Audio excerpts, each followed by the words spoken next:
Yeah, maybe just a bit closer and that's it, Chidi. Yeah. Good morning. If you're joining us, welcome to MudoZangl's Deep Dive Series, the first of the series. We're happy to receive you. Thank you so much for participating. We see that you are joining. Welcome, welcome, welcome. Welcome, welcome. Good morning, everyone. Welcome to MudoZangl's Deep Dive Series. We will be starting at exactly 10:05 a.m. We're just waiting to see how many more people join us. Thank you so much for joining us. And if you'd like, you could send a link to other people you think should be at this webinar, who have something to share or something to learn, or they're at any stage of this sector. Thank you so much, Olatikwa Ishola. Good morning to you too.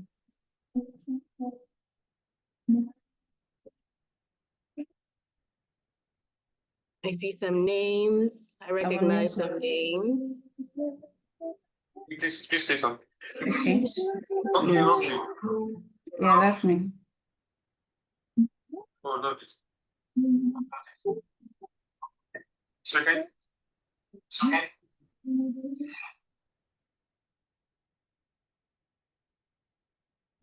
Good morning. Good morning. Hi, Thomas Graff.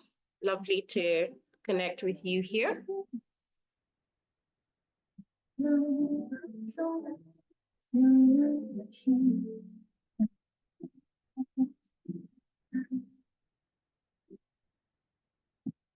Good morning. Good morning. Thank you for joining. We will be starting in exactly 2 minutes. We're just going to wait to see if a few more people join us. And if you can, please try and send the link to anyone that you think should be here to learn something, no matter where they are on the carbon journey. It'll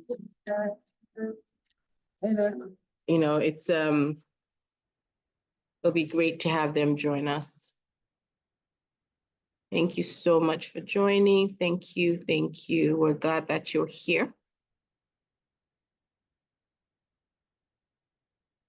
In 1 minute, we will be, 2 minutes, still 2 minutes. In 2 minutes, we will be starting. So thank you. We are looking forward to discussing with you. So thank you. Welcome again to MudoZangl's Deep Dive Series. My name is Ibilola, and I will be the shepherd for this webinar series. So thank you. Thank you so much for joining us. We like that you're here.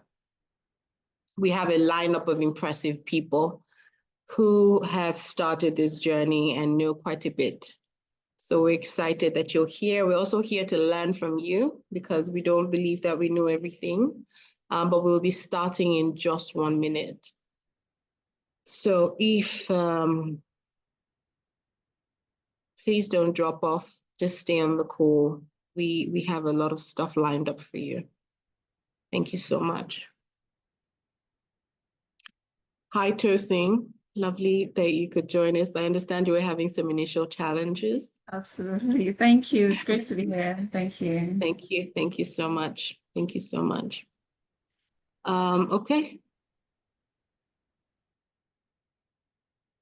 All right. It is 10:05 a.m. and we officially are starting the first episode in the series of deep dive into different sectors powered by MudoZangl. My name is Ibilola, and I just want to quickly introduce the amazing moderator who will be moderating this session. But before I do that, I am going to speak quickly about housekeeping rules, which is if you have any question while a speaker is speaking or they're doing a presentation, to just type it in the chat box. I promise you we will get to it. Please mute when you're not speaking, and basically just vibe with us, for lack of a better word. So quickly, I will introduce Marilyn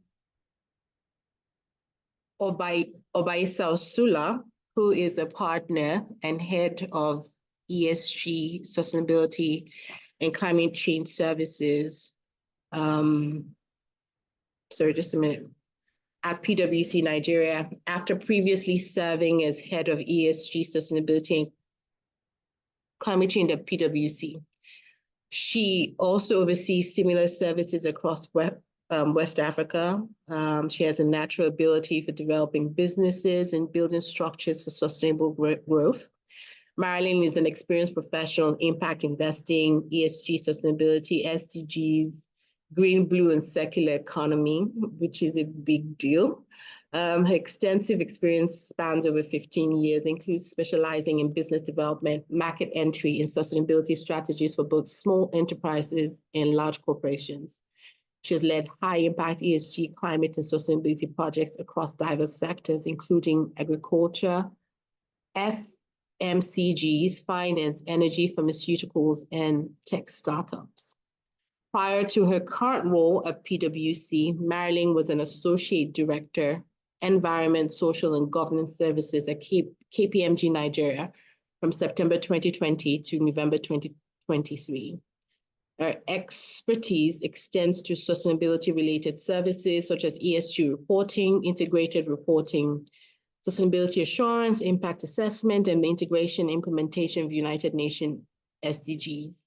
She's advised on IFRS, ISSB, S1, and S2 adoption in Nigeria, and holds a business sustainability and sustainable finance certificate from Cambridge.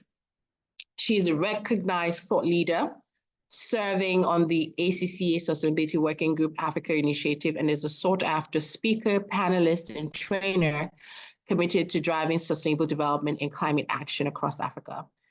She holds a master's in public and development management from Wits Universities and various ISO lead auditor certifications. So I know that you can't do this physically, but please put your hands together for Marilyn as she takes up the moderator role for this session. Marilyn, you have the floor. Thank you so much. Yes, thank you. If you were using the emojis, that works too. Thank you. Thank you. Thank you so much, Bilola. And thank you everyone for joining this very important webinar that's going to, like Bilola said initially when we were discussing, it's called a niche area, but we wanted to expand because the opportunities and the risk that we need to learn about this is really important. So quickly, let me start by saying that you know, people often find it difficult to connect the benefits of low carbon economy to social economic development.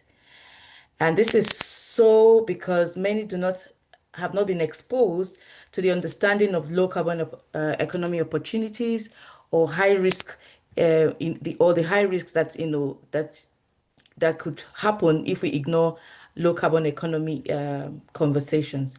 Today, we'll be listening to experts from various perspectives. We have an expert that will be talking to us overall on the carbon economy from the Nigerian Council of Climate Change. Yes, we have one in Nigeria who will be taking us through how the carbon economy, affects us socially, economically, and otherwise. What's an economy without proper accounting? And so, of course, just like we have our financial performance being accounted for, we'll be delving into the fundamentals of carbon accounting, and we recognize the understanding of managing emissions across different scopes, which we'll be learning today. All the long and plenty English you hear us talk about, we're going to break it down for you to an extent that you will see how this relates to you very, very tightly. And of course, we have an expert in the room from the Stanbic IBTC Bank, who will be taking us through carbon accounting. We'll also explore challenges and strategies for measuring all emission scopes, particularly scope 3, and yes, scope 3 with its 15 categories. Why? Because this is an important area to mention, as we have noticed over time that most people find it difficult to work their way through. And that's why we are here today. We would also go into moving from theory into practicality, where we're going to be talking about case studies and real-world case scenarios. And we have Alex from MudoZangl on the call, who will be talking to us about this. And I hope that my distinguished guests, colleagues, and sustainability enthusiasts will have a wonderful time discussing with us. Like we said, we want it to be very interactive, so feel free to drop your questions on the chat box and we will take it. I welcome you all once again. Thank you. So we'll dive down straight into our first speaker.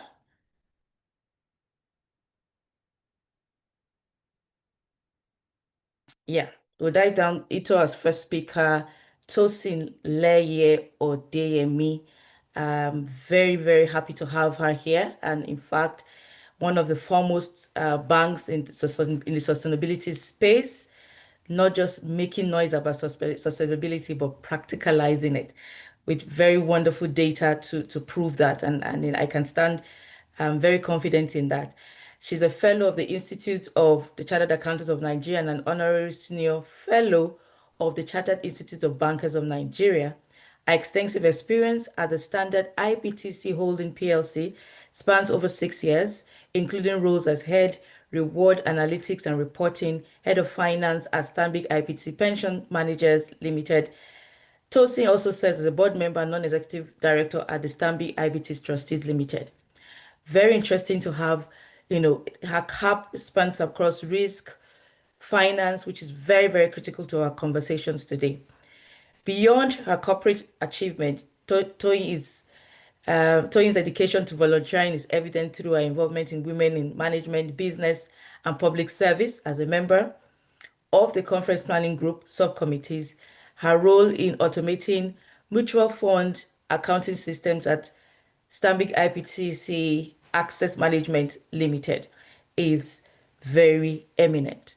Tosin's diverse experience also includes an FCA credential, and that's Financial Sustainability Accounting Credentials, an IFRS certification, and an experience in internal control. This is fantastic. And audit roles at investment banking and Trust Company Limited, and also an alumni of the KPMG Nigeria. Good to have you, Tosin, on the call, and we look forward to learning from you on carbon accounting fundamentals. Over to you, Tosin. Thank you. Thank you very much, Marilyn. If you just help me put up my slides, technical team. Thank you.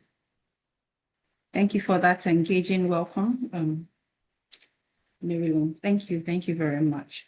So thank you, Marilyn, and it's a pleasure to be here this morning. So today we'll unpack essentials of carbon accounting, a foundational practice for every organization that is committed to sustainability and climate responsibility. Whether you're new to this journey or you're looking to even enhance your existing efforts, this session is designed to give you practical, actionable insights that you can begin applying immediately. So we'll start by looking at our agenda today. And here's what we'll be looking at over the next 15 minutes. We'll start by defining carbon accounting, why it matters. Then we'll explore the type of emissions, how to measure them, and which standards to follow. We will examine tools that can simplify the work we have to do on carbon accounting. We'll look at the role of accurate reporting and the value of third-party assurance. Finally, I'll share with you some challenges we would face in the carbon accounting journey and also best practices that will help us to succeed in this journey. So on the next slide, by way of introduction, what really is carbon accounting? Carbon accounting is also known as greenhouse gas accounting, and is essentially the method that we use to quantify our impact on the climate. Just like we have financial accounting, which tracks financial performance. Carbon accounting tracks emissions performance. And this process just allows us as an organization to understand where are the emissions coming from, monitor and track them over time, and then we can take targeted action to reduce them. So this enables reporting, it enables benchmarking, and it helps us to set meaningful goals that are then aligned with global climate commitments. On the next slide, we'll consider why this matters more than ever. So why should we as an organization, why should we invest time and our resources into carbon accounting? The first thing is that it helps us to contribute to the global climate action movement. You can only reduce what you measure. Secondly, it equips the leadership of the organization to manage the risks that are tied to carbon exposure, whether from supply chains, from regulatory shifts, or even from market changes. Third, we have many regions that are beginning to mandate emissions disclosure. So Be Prepared gives us that head start on compliance. Also, our stakeholders are watching. We have our investors, we have our consumers, even employees. Everyone cares about climate performance. And the transparency we build by the carbon accounting reporting, it builds trust. And finally, it's a no-brainer. Once you identify inefficiencies in your operations, you can save money. So let's move on from the why to the what on the next slide by looking at emissions scope. A central pillar of carbon accounting is understanding your emission sources. And the Greenhouse Gas Protocol categorizes them into 3 scopes. Scope 1 is what you directly control, like the fuel you burn in your company vehicles, or even your on-site manufacturing equipment. Scope 2 is indirect, and it is related to purchased electricity, heat, or cooling. And these emissions will occur at the various operating locations of the organization and are attributed to the organization. Scope 3, which is the largest and the most complex. Marilyn mentioned earlier that it has 15 categories. It includes everything across the organization's value chain: employee commuting, business travel, purchase goods, waste, investments, and so much more. And for financial institutions like Stanbic IBTC, even our loan book forms part of our scope 3. Hence, we have to track our financed emissions. I'll talk more about this further in the presentation. It's important that you map out all the 3 scopes before you begin measuring. So next, let us look at how the measurement is done. So once you know your emission sources, it's time to quantify them. And the most precise method that we can use to quantify is activity-based. In this particular method, you collect your data such as kilowatt hours of electricity or liters of diesel that you use, and apply emissions factors from databases like DEFRA or EPA. The emission factor databases, DEFRA is Department of Environmental, Food and Rural Affairs. EPA is the Environmental Protection Agency. These databases provide us with standardized ways to estimate greenhouse gas emissions. And these factors quantify the amount of greenhouse gas released per unit of activity, such as kg CO2 per liter of fuel burned. And these are used to estimate emissions across various sectors and activities and helps to ensure consistency in our reporting. The spend-based method estimates emissions based on how much you spend on goods and services. It's, however, less accurate, but it's useful when activity data is not available. Many organizations, however, use the hybrid approach. So they use activity-based for key areas, and they use spend-based for other areas. It's all about balancing that accuracy and feasibility. To ensure consistency, organizations rely on recognized standards for carbon accounting. We'll look at those on the next slide.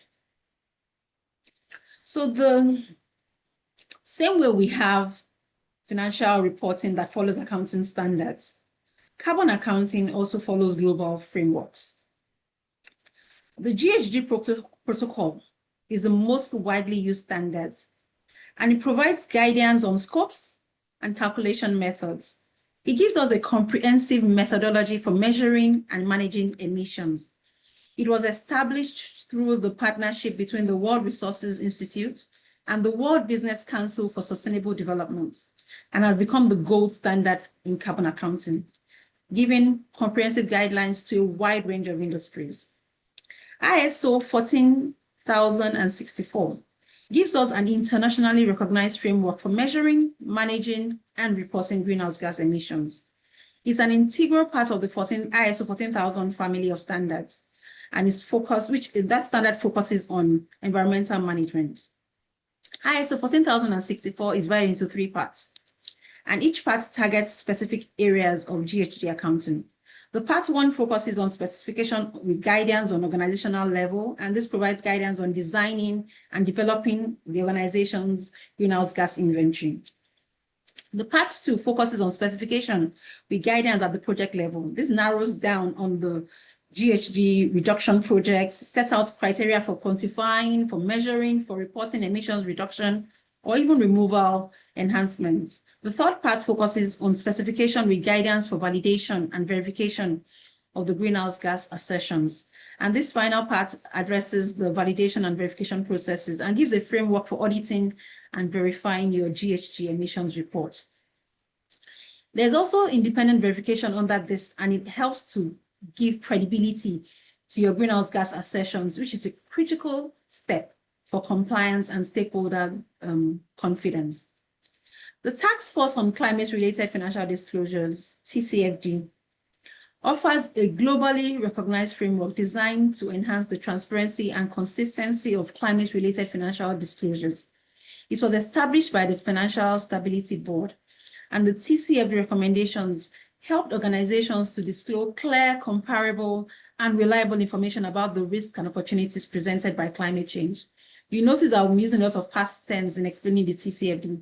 This is because TCFD was disbanded in October 2023, with the IFRS Foundation taking over the monitoring of climate-based disclosures.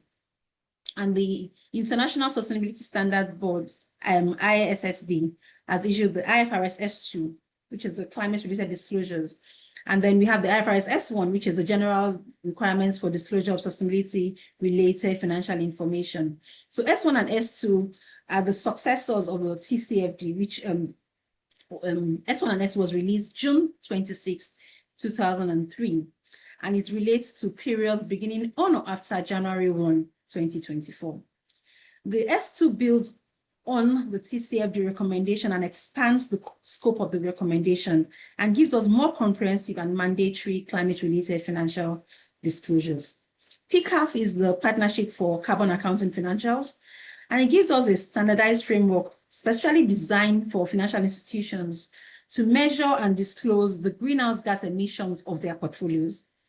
As financial institutions play a crucial role in financing and investing in projects, their GHG emissions are typically indirect, but they're quite significant because the loans they give out are quite impactful.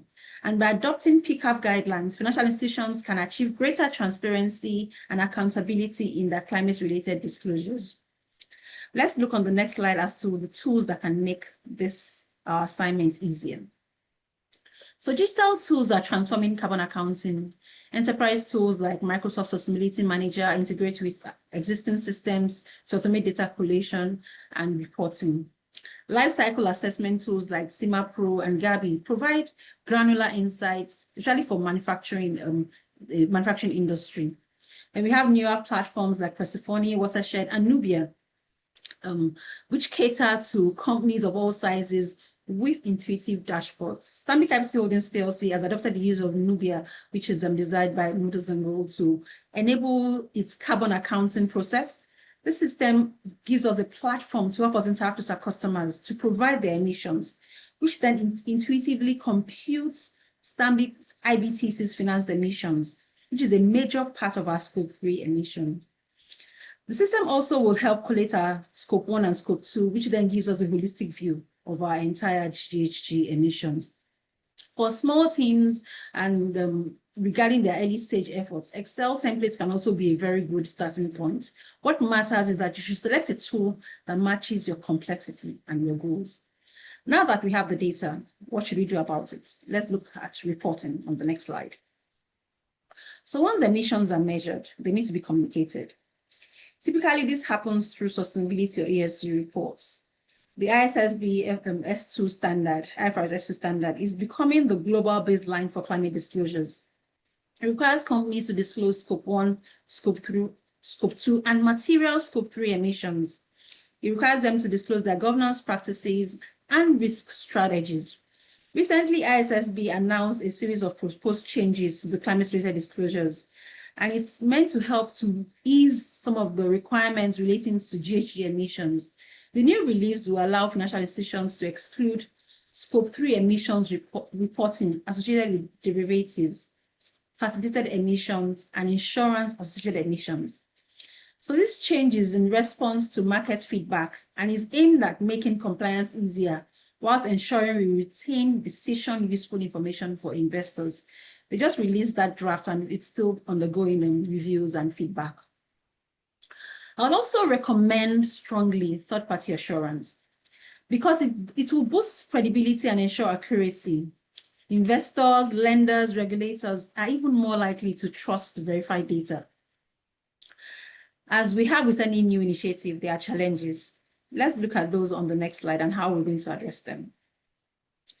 There's no journey without hurdles. A few common hurdles that we see in this carbon accounting journey is poor data quality. We have multiple departments that we have to engage with. We have various suppliers, our third-party vendors, and even various locations. Data is often scattered, it's incomplete, it's inconsistent, and we even have limited visibility into our Scope 3 emissions. And those with indirect emissions from their supply chain, which is even the largest and the trickiest to track for a financial institution like Stanbic IBTC. Tracking the Scope 3 emissions from our loan book is also very challenging for manufacturing organizations, from their raw material suppliers to their end user transportation. The web is huge and it is very tangled. So we also have the challenge of lack of standardized reporting, different customers, suppliers, and vendors. We use different methods to compute their emissions. Finally, we have the regulations that keep evolving. It's every day we have new things happening because the field is very nascent. Regulations develop regularly, and there's always a need to keep abreast of these new regulations. But yes, you can overcome these challenges. Start with whatever data you have. Expand as your systems mature. Involve the departments. Create your, like a multi-user team. You have your procurement, you have your operations, you have your HR, because emissions comes from across all the business. So create a multi-user team together and then use digital tools to automate your tracking. Ensure data consistency. Stay aligned with global standards to future-proof your approach. It's very important. As I conclude on the next slide, let me leave you with a quote from Shivani, a business coach. He said, tracking metrics gives you clarity and direction and gives you the ability to make data-driven decisions. At the end of the day, carbon accounting is not just about compliance, really. It's about taking control of your climate impact. It's about uncovering the inefficiencies in your operation. It's about building long-term value. Thank you for your listening here this morning. I hope you've gained greater clarity and confidence to start your carbon accounting journey. I'll hand over the digital podium back to Marilyn and I'll take questions at the right time. Thank you very much. Thank you. I've not seen this presented so simply and very easy to understand. Thank you so much, Tosin. And you really brought in your expertise as well. Being someone quite familiar with what you do as well, I think it was a good thing that you gave us time from your very busy schedule to talk about this. One thing she said very keenly, that caught my attention was that she didn't make it look like it's an easy pack, but at the same time, she gave us solutions, right? One of it, which is to automate our data and also to find a way around our Scope 3 emissions by engaging. I think, Tosin, if you would allow me, I would also like to include that you should do a lot of capacity building for your vendors and then telling them exactly what it is standards that you will prefer as an organization based on the tools that you're using. So for example, if you're using Noobyia tool, you would speak to them and say, look, this is the tool we're using, be a part of it and give them that capacity building as well. That could be an area, of supporting. So just going from there to Scope 3, which we are still talking about, which is something that is largely not in control of organization.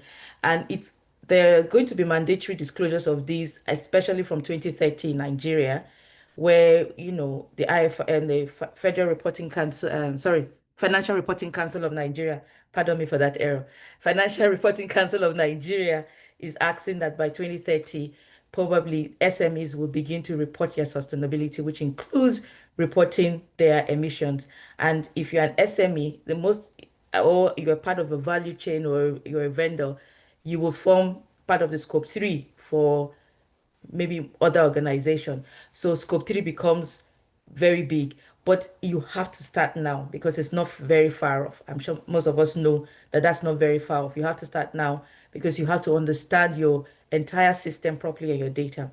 And then if you look at emerging opportunities as well, quite a lot of organizations are beginning to get what we call sustainable finance just by tracking their emissions. So there are opportunities, large and a lot that you need to be able to look at. And so with us today is our MD, the MD of MudoZangl, and I must say, a bold innovator with him and his team, bold innovator in tackling scope 3 emissions. In fact, when I spoke to him and he says, I'm going to be tackling scope 3 emissions, I'm sure he understood that my first reaction was quite pessimistic, but he kept pushing to show that this is something that MudoZangl can do. And he's the CEO and founder of MudoZangl, a solutions firm that operates in the global petroleum and financial sector. And these are two critical sectors that the carbon economy the carbon economy is material to. Is a highly accomplished petroleum engineer and E&P industry leader with over 3 decades of global experience and technical experience. So we're going to get a 30-year experience, you know, put together for us in 20 minutes. So that I think we should see it as a privilege. Throughout his career, he's worked on advanced reservoir simulation, complex integrated production modeling, application of cutting-edge data science methodology. Well, in summary, he has digitalized what we operationalize. That's what he's saying, especially from these sectors. He has an extensive international exposure in South Africa, Australia, Oman, Brunei, US, and I think many more. I don't think all of them are written here, but he's worked with giants like Shell, Schlumberger, Chevron, you know, Petro SA as well. Beyond his impressive career, Chidi is a respected authority and thought leader. He has authored and co-authored numerous technical papers, presented at international conferences, led workshops on critical topics such as design of experiments and data-driven workflows. Notably, he holds a US patent for integrated petroleum modeling, which underscores his ability to develop and deploy innovative solutions that significantly enhance hydrocarbon forecasting and petroleum efficiency. MD, you are the future because you know petroleum is already getting the oil and gas is getting a lot of competition for their products. So it's not only diesel and the normal fuel that we know that's going to be providing energy. Hydrocarbons in terms of green carbon, which I think Michael will come in to talk to us about, which is very good. He's very good at green carbon, brown carbon, fuels and etc. Please correct me if I'm not speaking your language, but I mean there's a lot of competition for our products, including the popular one that we know, which is the you know, the solar energies as well. So Chidi is a member of the Society of Petroleum Engineers, and he's had an outstanding career so far. Thank you, MD MudoZangl, for this opportunity. Over to you as you take us through why businesses must address scope 3 emissions and the carbon economy. Thank you. Taking a deep dive and tracking these emissions as well. Thanks. All right. Thanks, Marilyn. Thank you so much. And thanks, Tosin, for such a wonderful introduction to carbon accounting. You know, we always say that, like Riley pointed out, if you don't measure something, then how do you track it and how do you make informed data-driven decisions? So I'm going to quickly share my screen. If I'm unable to do that, then I'll probably ask for help. Can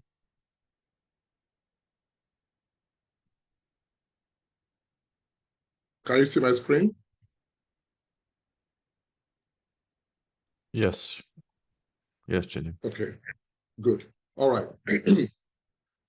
So,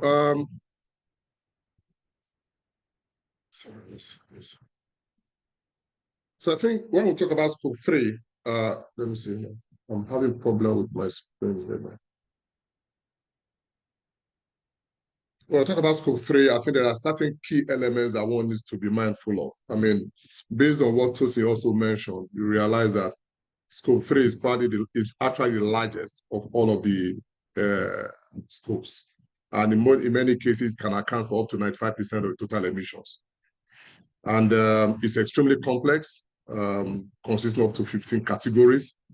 The complexity of calculating it's also very much more difficult than the scope 1 and scope 2 because there are multiple calculation methods, and each of these methods can be applicable for each of those categories. And for those of you in finance, you know about double accounting and how that can erode confidence in the numbers. So the risk of double accounting is actually very high when you are dealing with a system as complex as this. Unfortunately, as a reporting organization, you don't have direct control of the activities that generate these emissions. And that is why you see a lot of challenges in actually reporting on this. However, what Tosi did say was that start small. And sometimes you have to start with what actually is material to you. People tell you perfection is the enemy of good. So don't try to be perfect from day one. Rather, take a baby step, be very deliberate about it, focus on the ones that are most important to your organization, and then build out from there as you get more confidence. Now, to ensure that it's not overwhelming, you're encouraged to at least know exactly your boundaries you're operating with, both operationally and within the organization, because without understanding your boundary, you can run the risk of double accounting within your system and so on and so forth. So those are kind of an overview of some of the challenges you are going to face, an overview of scope 3 emissions, and the fact that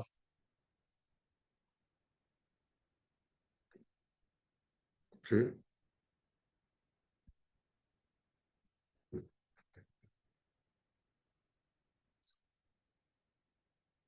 Okay.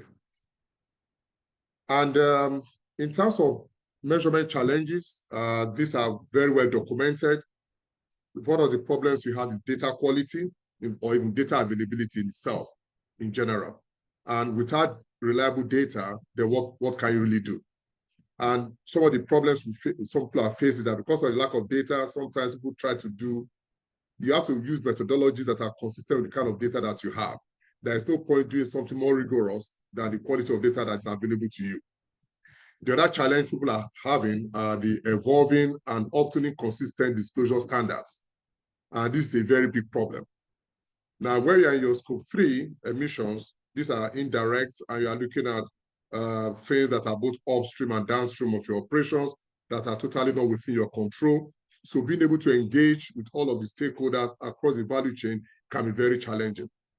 Now, as you can imagine, when you are dealing with this, a company like a bank, for example, can have thousands of clients that they have lent money to finance their operations. Can you imagine the resources required to manage all of that value chain? So this can be a very difficult thing to do. And finally, there is limited integration across businesses. Not even within business operations, there is limited integration, not talk of between a company and outside of their company, so across the value chain.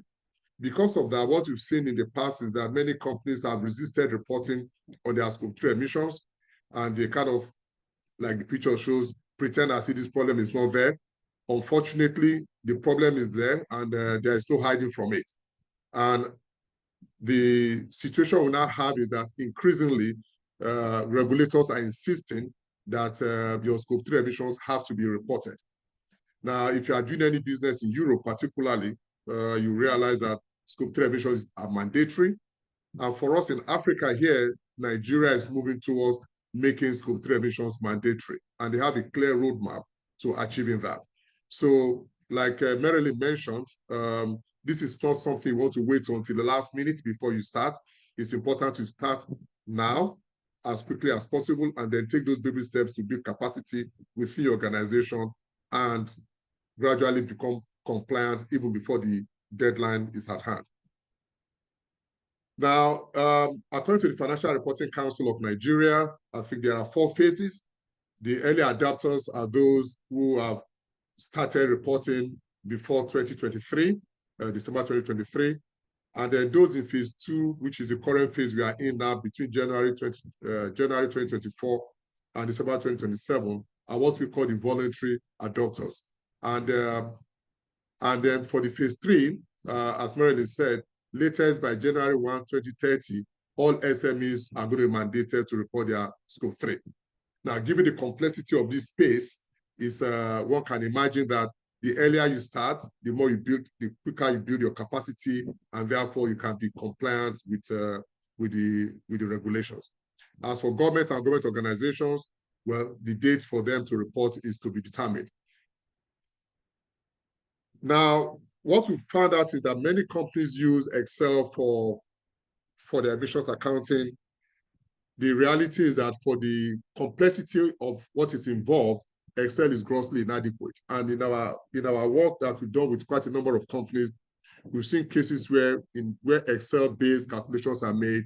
You see errors that are based on human errors that are based on maybe using the wrong, not being able to track the emissions factor as they change over time, because emissions factors are both time and location dependent. And most organizations have very huge footprints. So being able to integrate that within an Excel template can be very, very challenging.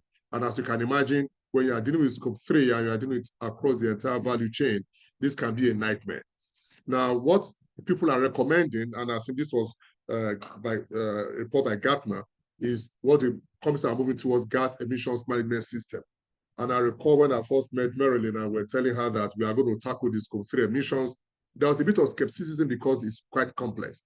At the time we took on that task, we actually, I must admit, we also underestimated what is involved. But fortunately, as we progress, we realize that we have a system in place now that can ease a lot of the problems that have made reporting companies struggle with actually being able to report their scope 3 emissions.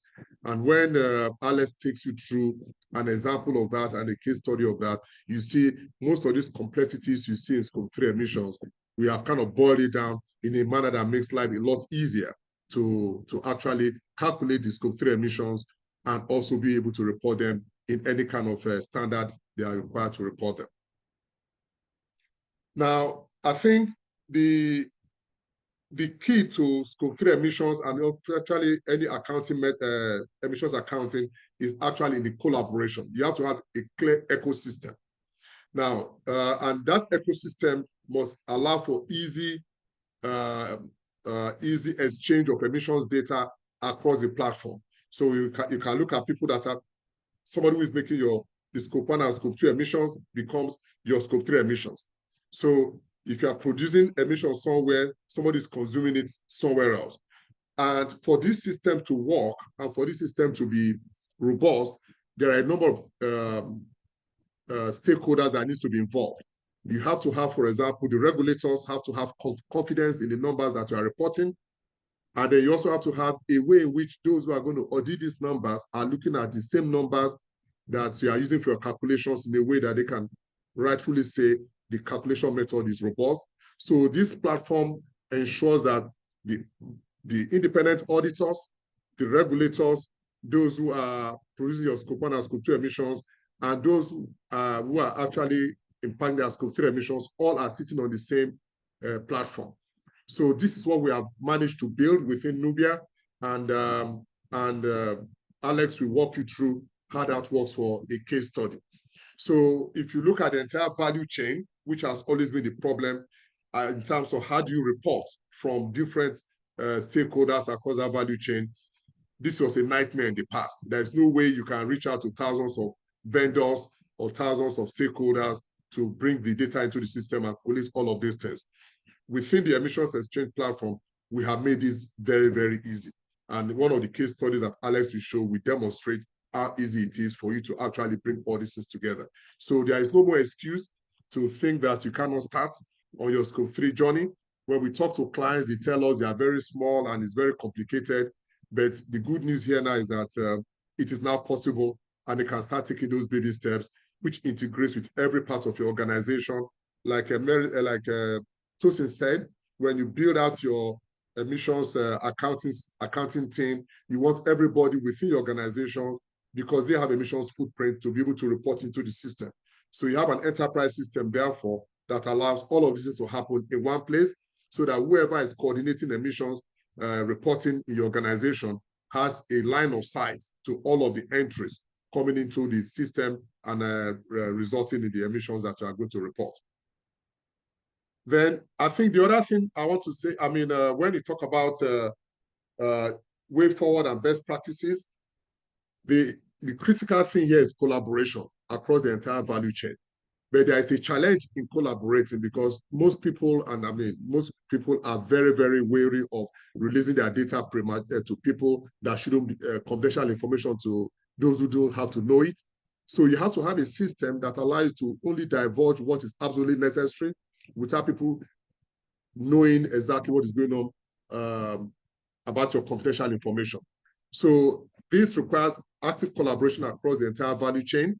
And you have to build a system that allows that to happen while still maintaining some level of confidentiality within each organization. The other thing we also recognize is that any solution you're going to bring to the market has to be industry specific, because when you try to decarbonize, it has to be industry specific, because what works for a particular industry may not necessarily work for another industry. And this will result in a lot of new business strategies. I was talking to a client the other day, and they were struggling with their scope, and they were focused more on their scope 1 and scope 2. I said, well, the elephant in the room is the scope 3, because the bulk of your emissions are within your scope 3. So you cannot be decarbonizing and ignoring your scope 3 emissions. And the challenge you're going to have is that if you don't start to at least measure what your scope 3 is, how do you then know what to focus on? And there are simple ways you can actually do this. For example, you can, in your selecting your vendors, you can select vendors that are decarbonizing their operations. And that ensures, therefore, that by extension, your scope 3 emissions are also lower.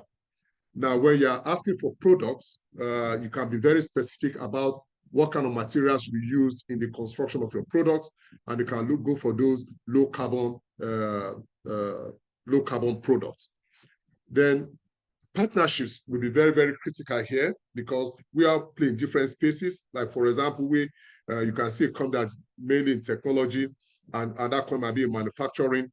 And by coming together, you can find ways in which you can build technologies that take into account the domain expertise of the manufacturing space, and therefore addressing their carbon footprint. Circular economy, which ultimately is very, very key. Somebody's waste can be another person's resource, and the end of life emissions is very, very important here. So having circular solutions in which you are vertically integrating and horizontally integrating, so that one industry's waste can be used as input or resource for another industry, are also another ways of minimizing the emissions footprint. And some companies have taken the bold step of actually pivoting from the industry they are in. Some move away from hardware manufacturing to, for example, consultancy. And by doing so, you kind of move away from things that are very hard to decarbonize to maybe move into an area where maybe you are more interested or doing more of the software engineering part of it, or consulting and advisory services. So these are some of the ways in which companies are dealing with this issue. But the reality at the end of the day is that you cannot play the carbon economy today without, first of all, understanding your footprint. And once you understand them, being able to compartmentalize them, and the fear of doing your scope 3 emissions, which was the case in the past, we believe where we are today now is a lot easier than it used to be, based on the work we have currently done. And we do believe that with this kind of knowledge across the entire scope 1, scope 2, and scope 3 emissions, we can start seriously talking about decarbonization and focusing more on placing our impact on the areas, or placing our resources on the areas where we are going to make the most impact in reducing the carbon footprint. I'm going to stop here and then take questions at the appropriate time. Thank you very much. Thank you, MD, for that wonderful, simplified way of putting the plenty hard work you have put into getting these Scope 3 emissions, under significant control in terms of tracking and, in terms of just even making sense of the whole thing. I see a comment on the chat box where someone is saying, thanks for the additional clarity. Someone is saying, man, Scope 3 emission is too extreme and theoretical. But that's a good comment, and coming from just thinking about the next session that we're going in. So to the person who gave that comment, please stay tuned to see how practical it can be when Alex comes on board. But before Alex would just ask herself, how do we make, next slide, please. How do we make sense of this whole conversation? And it's a conversation I practically get almost all the time. What are you talking about? How does this speak to our social economic development? Are there opportunities? What are the risks of not even looking at all these emissions? So we've moved from understanding what carbon accounting is, from what Tosin gave us, and she's broken down into Scope 1, Scope 2, and Scope 3. We didn't shy away from Scope 3 like many other webinars that we shy away from Scope 3. We took a deep dive in 20 minutes, putting together very solid experience on tackling Scope 3. And now the next question will be, okay, after doing all these things, how does it make sense to me as an individual, as an organization, and as a whole, as a country, or even as a continent? And so with us today, we have Michael Avenzo, who is a tri-sector leader. So you can see he's not only coming from the one sector, he's coming from the public, private, and international development domains. He's currently serving as the Director of Energy, Transport and Infrastructure at the Nigerian Council on Climate Change. Remember, I did mention that at my introduction to say, I'm sure most of us know we have a Nigerian Climate Change Act, and this is the council that is operationalizing that act, ensuring that it's being integrated into the Nigerian economy. And he's shaping climate policies. Michael is a public sector. Michael's public sector contribution also includes serving as a senior advisor to the governor of Anambra State on environmental and climate change, concurrently working with the World Bank assistance under the Nigerian Erosion Watershed Management Project. He spearheaded successful landscape restoration, flood control, climate change response investment projects that gingered multiple World Bank awards. So we're getting a loaded conversation today. At the federal level, he contributed to Nigeria's guidance manual for climate change response agenda and engagements at the UN Conference of Parties. Before his public sector role, Michael gained significant private sector and international development experience in North America and Europe. He was a management consultant, like about 3 of us on this call, on this panel, at Accenture, supporting enterprise transformation initiative for global 100 companies across the various sectors, including energy, technology, manufacturing, oil and gas, transportation. So we have a well-loaded tri-sector leader speaking to us on how this all makes sense to us as individuals, to the organization as a whole, and to our economy and our continent as a whole. Thank you, Michael Avenzo. They are ready for you because I know that's the question that most people are asking in their heart that they've not put on the chat box. So please do us good to answer it. And he'll be speaking to us on navigating the carbon economy. Over to you, Michael. Thank you very much, Marilyn, and thank you to the MudoZangl team for having me speak at this event. Good morning, everyone, and thank you for finding time to join us, in spite of your very busy schedule. So essentially, I want to be speaking to some of the important reasons why we're advocating for sustainability for climate response across both public sector and private sector as well. One of the things that people have often missed in the past is focus too much on the environmental aspects of evolving climate change response across the globe. Most importantly, energy transition, because largely the conversation around climate revolves around the use of fossil fuel as one of the biggest polluters and responsible during the industrial age, responsible for large productions and expanding economic opportunities across the different parts of the world, especially in the global north. So largely, the use of fossil fuel has contributed significantly to what we see today as extreme weather events, now necessitating action on the part of everybody concerned. Now, the narrative around Africa's contribution to the whole climate problem, always looms large, where people ask the question, well, Nigeria and Africa contributed less than 4% of all of this, so why are we doing this? So all of this is important.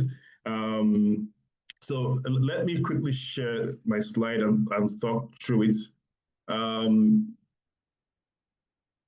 Pardon me, I'm not going to be overly focused on the slide itself. I'm going to be ad-libbing from time to time, sort of talking through things and providing additional context into the reason why we're doing what we're doing. So now the carbon economy has evolved out of the Conference of Parties, which really is a United Nations mechanism for bringing countries together to agree on what actions should be taken to mitigate greenhouse gas emission that causes the climate change impacts that we see today, manifesting in extreme weather events, destruction of critical infrastructure like roads, power lines, arable farmlands, extreme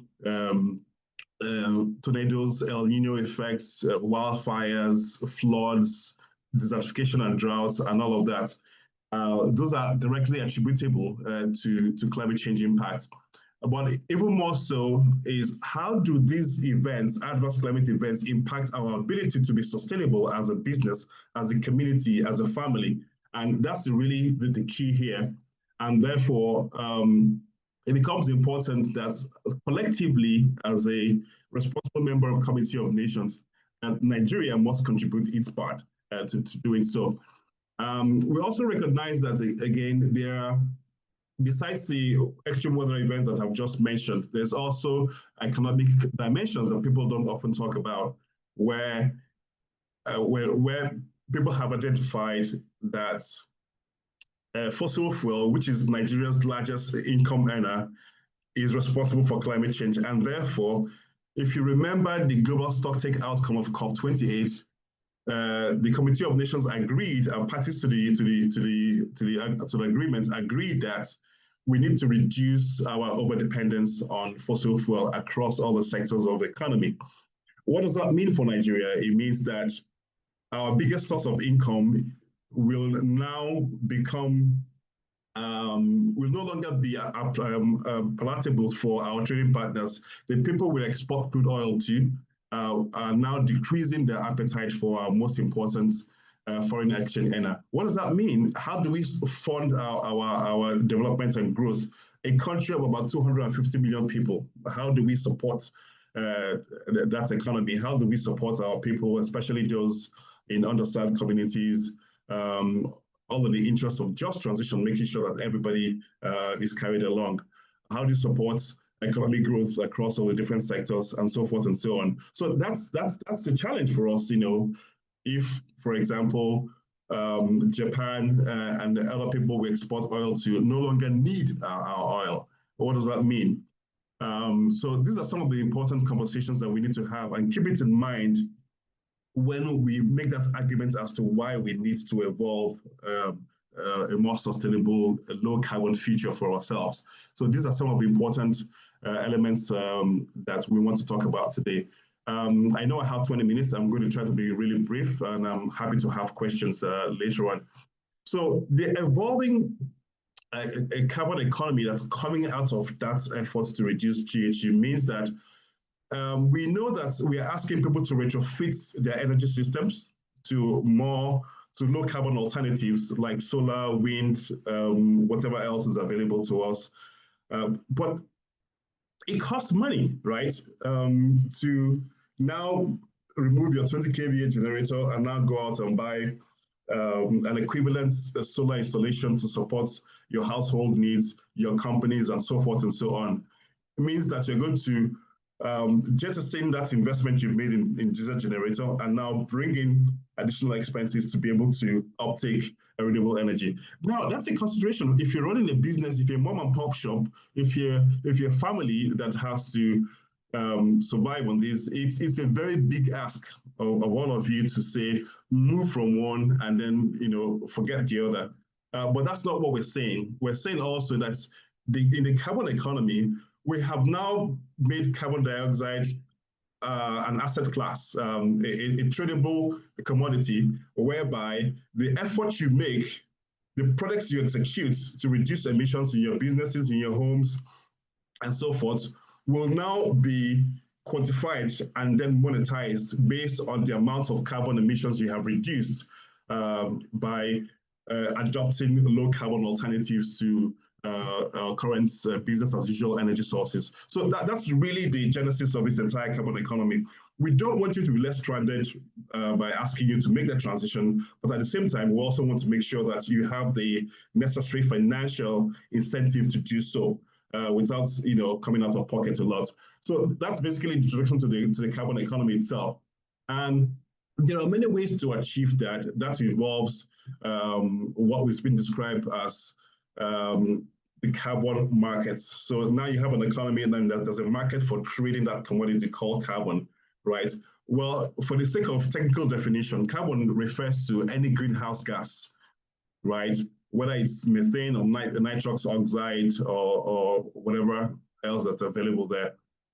Any gas emitted out of human activity that has potential for causing greenhouse gas effects is generally referred to as carbon, because the quantification of emissions is globally accepted to be quantified in carbon equivalent. So that's the unit of trade. So it's in metric tons of carbon equivalents that's being used to measure. That means if you reduce 200 metric tons of carbon, then there's a price attached to that carbon that can now be exchanged for the carbon emission that you have reduced. The other part of it, which we refer to as carbon pricing, means that in order to incentivize the adoption of low carbon alternatives, we are going to assign a price to carbon emitting energy sources. So, for example, remember in 2023, when His Excellency Bola Ahmed Tinubu took office, he removed that subsidy from petroleum products. That subsidy actually was a form of carbon price that's attached to the use arising from behaviors along the hydrocarbon chain. Another mechanism could be increasing the pump price, which happened in 2023. And then, of course, there's other methods around emission trading schemes that are evolving around the world and rapidly gaining ground as a mechanism for controlling carbon emissions globally. And that's where a jurisdiction like the European Union, for example, introduces a mechanism for putting what they call a cap and trade system, where companies are assigned limits to how much carbon they can emit, below which they are fine, above which they now have to pay taxes, a price for that additional emission that they have that they are emitting. So these are some of the different mechanisms that are evolving around it. And around it, we're creating regulations to ensure a level playing field, to ensure that people like yourselves, companies, individuals, know exactly what to do, where to go to, and how to comply with these new evolving carbon regulations. which is why the National Council on Climate Change, where I work, was established in 2021 by the then President Muhammadu Buhari, soon after COP26 in Glasgow. The council, as it's referred to, was basically established to mainstream low carbon activities across all the sectors of economy, including public and private institutions. That's the very high level mandate of the National Council on Climate Change, which is actually chaired by Mr. President himself, the Vice President as the Vice, and then have ministers from a wide-ranging MDAs, including the National Security Advisor and the CBA Governor as members of the council.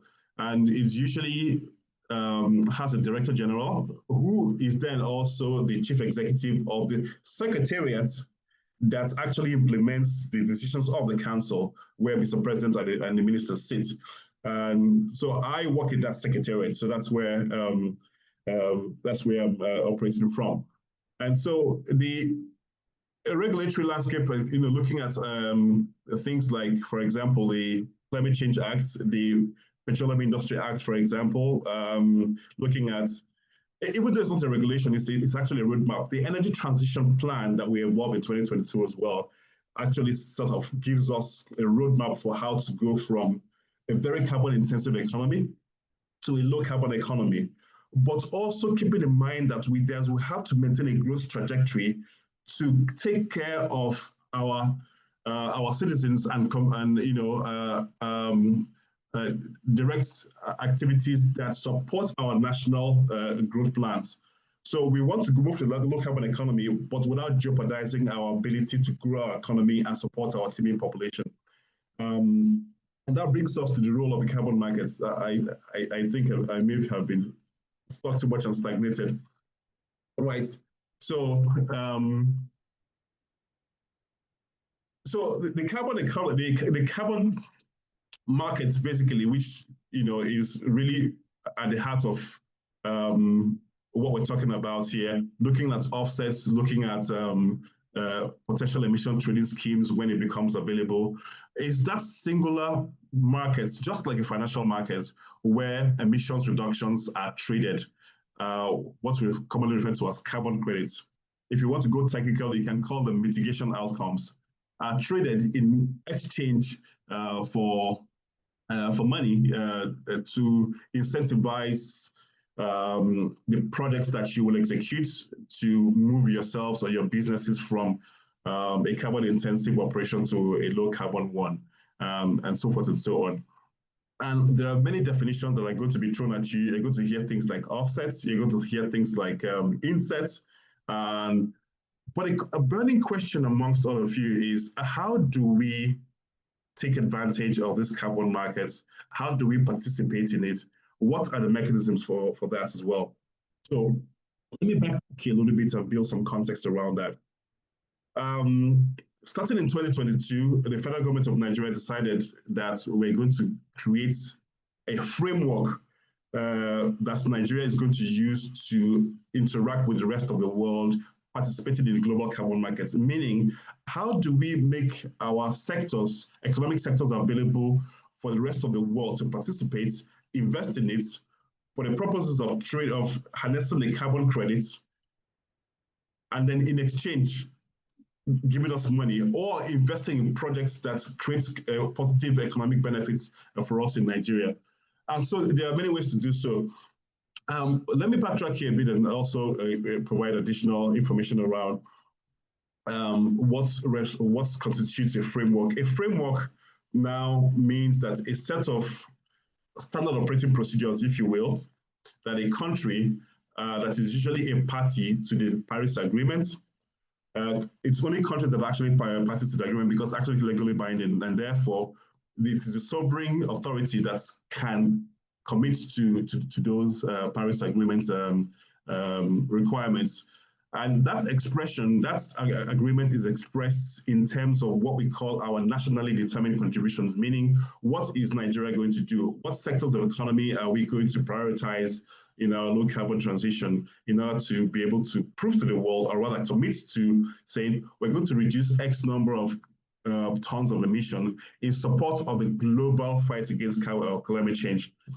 And so that document is very fundamental to how we design our carbon markets and how we play in it.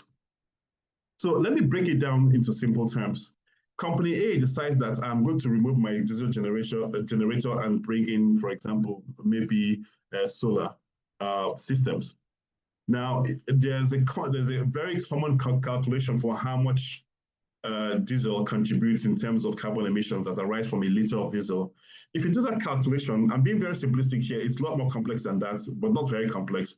If you do that calculation and say, I have removed this diesel generator, and for the next 5 years, I'm going to remain on solar and other low carbon alternative fuels, I can make that calculation and determine how much carbon, metric tons of carbon that I have emitted. Now, a company in Taiwan can decide that in order for me to mitigate the emissions in my own country and offset those emissions by investing in products in a different country, in this case, Nigeria, I will buy that carbon, that emission that you have eliminated from transferring from diesel to solar, and then give you that money to help you de-risk or help you recoup the investment you've made in a low carbon transition. I mean, so that's clear. So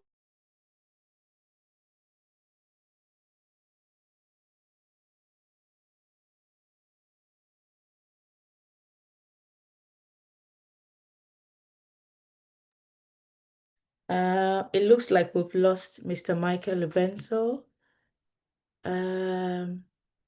Let's give him some time to come back on.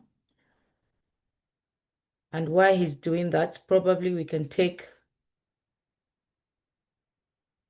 one question so far from the first two sessions.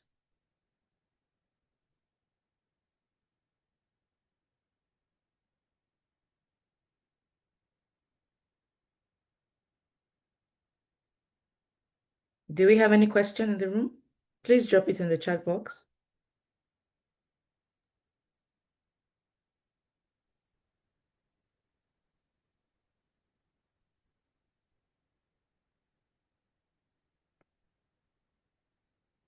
Okay, no question at the moment. I think there was Idris was talking about the emissions being too extreme and theoretical. Yes, so yes, that will be taken by Alex's session. When Alex comes on, he will be able to show case studies and the practical aspect of the entire conversation. Okay, it looks like we've lost Mr. Michael Levenso. So maybe we just move quickly to Mr. Alex for his own.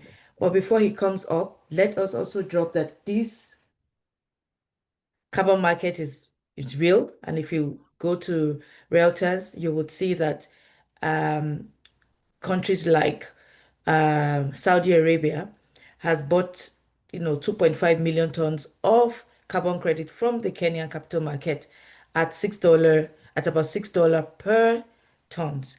And so it's happening. And though we are not able to strengthen our prices now in Africa due to us, structuring and frameworks and, the acts and all that we need to do, I think with what Nigeria is doing and many other countries are doing, like Kenya, the pricing would get, even higher. So there's a lot of benefits to harness on this. So we need to keep our eye on what the Nigerian Climate Change Council is doing, see what they're doing in terms of the carbon market, in terms of the climate fund.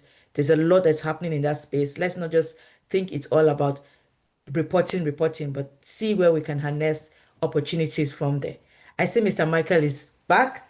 Please go on. We'll give you 3 minutes to end up your session. Thank you.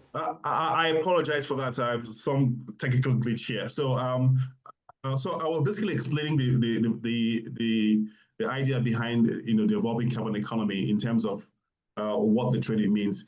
I was giving an example of a company or an entity that decides to trade its diesel generator for solar, and how that emissions reduction can be traded globally. And that means that a company in Taiwan, anywhere in the world, can decide to invest in that project to harvest the emissions reduction that you have created, that has been generated based on your transfer from diesel to solar, and then pay you in return for that to help you finance the decarbonization that you have just embarked upon. So that way, it creates a much more palatable financial mechanism and incentive for you to adopt a low carbon alternative. And that's basically the genesis of the entire evolving carbon economy and the use of carbon markets globally to attract what we refer to as sustainability-linked financing to support the climate objectives. Now, as I mentioned earlier, it's not just because of climate that we're doing this. We are also doing it to incentivize economic growth without sacrificing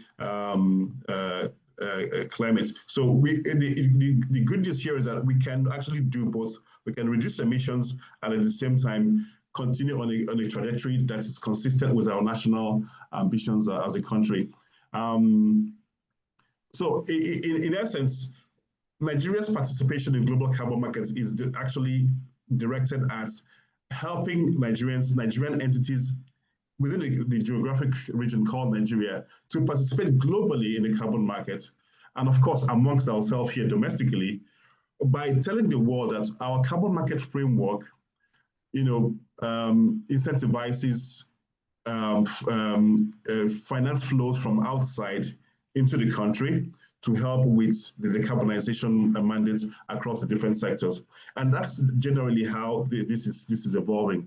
And for the benefits of people who care to listen, Nigeria actually does have a carbon market framework that is due to be launched hopefully in the next few weeks or so.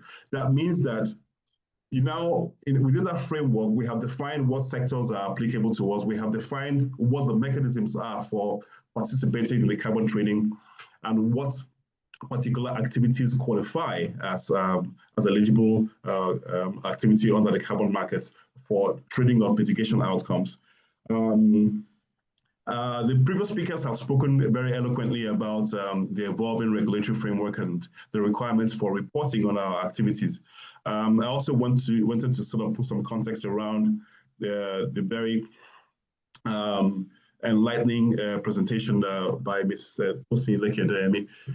In Sharm el-Sheikh in 2022, during the COP 27, Nigeria adopted the IFRS standards S1 and S2 sustainability and climate reporting standards, meaning that now Nigeria has committed that its companies, its transactions are also going to be compliant with a global standard, meaning our entities in Nigeria are now at par with their peers overseas. So the same reporting requirement now applies, meaning that if a company wants to invest in a company in Nigeria, they have the same metric for determining their climate exposures as they would if the company was based in New York or San Francisco or even London. And that means that we're exposing ourselves to attracting the right type of financing by ensuring that our reporting requirements are up to global standards, and there's a common frame of reference between one country and the other. And that's one very important thing that has happened. Under the Climate Change Act of 2021 that established the Council, there's also a requirement that any public or private institution in Nigeria with a staff strength of 50 persons and above, in addition to reporting your financials, you're also required now to report on your climate and ESG operations within your company. So it's no longer a nice to have, it's becoming a mandated activity across all the different sectors of the economy. And that includes also government entities as well, right? So responding to evolving regulatory pressures is a very important component of our national ambition that dovetails with our global commitments under the UNFCCC and other important treaties that we are signatories to. And that tells the important story that, again, we want to make sure that our transition to a low carbon economy is consistent, but we also want to make sure that it's not just based on a set of rules that cannot be benchmarked against what our peers are doing elsewhere in the world. We want to trade. We want to tell people that Nigeria is open for business, and therefore we have to speak from the same. We have to sing from the same hymn book, as it were. With respect to this sort of transaction that are allowed in the country, let me just say this: every sector is allowed. For a fossil-dependent economy like ours, our oil and gas assets are very, very critical to energy transition in this country. But let's also be careful in the rush to interpret what we're saying to mean that fossil and oil and gas will not be relevant for some time to come. They will be. But the idea is to how much of that can we decarbonize? How much of the oil and gas activities can we remove the carbon from in order to be able to continue to grow our economy, provide power? We all know the problem here we have generally with energy poverty across the country. And therefore, we cannot begin to eliminate one source of energy against the other. But we also want to promote low carbon transition in response to the global demand for climate sensitivity in our economic activities, basically. Let me stop there. Again, I apologize for that time lost due to technical glitch. I'm happy to take any questions that may come up. If any further clarity is required, I'll be here to provide it. In the interest of time, I'm actually halfway around the world attending a program that is going to start very shortly, but I think I have another 30 minutes to be here to continue to join the rest of the team to listen very intently to the presentations by the other panelists. Thank you very much for the time, and congratulations to the MudoZangl team for putting this together. And it's been a pleasure being in the company of these very incredibly capable panelists and learning also from their experiences and expanding cooperation in this area. Thank you. Thank you, Mr. Michael Avendo. You've done well. There's a lot happening in your space, so doing this in 20 minutes can be very challenging, but at least I can say that you have brought in a lot of the conversation that is required for this particular webinar series. Probably, if you have subsequent series, we'll bring you up so you will really break it down to people, because I think this is where it really, really starts for people to understand why it's important for them to, do this carbon accounting and start to put their fingers into this. And, according to a UN study, the carbon economy in Africa may grow by 2030 to about 10 to 40 billion USD if we are able to push our prices to about $80 per ton. So it's another area of expansion for us as a continent. And we cannot remove the growing appetite of consumers on different products of energy. So you can't force crude oil on everyone. So you need to diversify and open up, to a very globalized economy and a new set of customers. I mean, most of your Gen Z and Alpha and all that, most of them prefer to have choices. They don't want you to put things or products down their throat. So you need to do that. For us to get to that very lovely price per ton, we need to, play our part in, in the kind of work that Mr. Michael Avendo is doing. But to also drive in realism and practicality to all our conversations today, we will be taking Mr. Alex. Can you just take it to the next slide?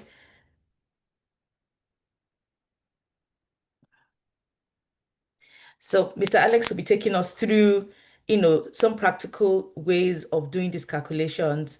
Right from what Tosin Lei Adeyemi had spoken about. She had, really broken down the different areas to which you need to pick your data from and etc. But he's going to be showing us some case studies. So, Mr. Alex, I'm quite avoiding to call your surname. I'm sure you must have noticed. So I'll make an attempt. And please pardon me if I don't get it well. Mr. Alexander Majkovic is a digital engineer and GHG specialist with MudoZangl. He's an accomplished oil and gas professional with a strong background in traditional petroleum engineering, software development, and technical project management.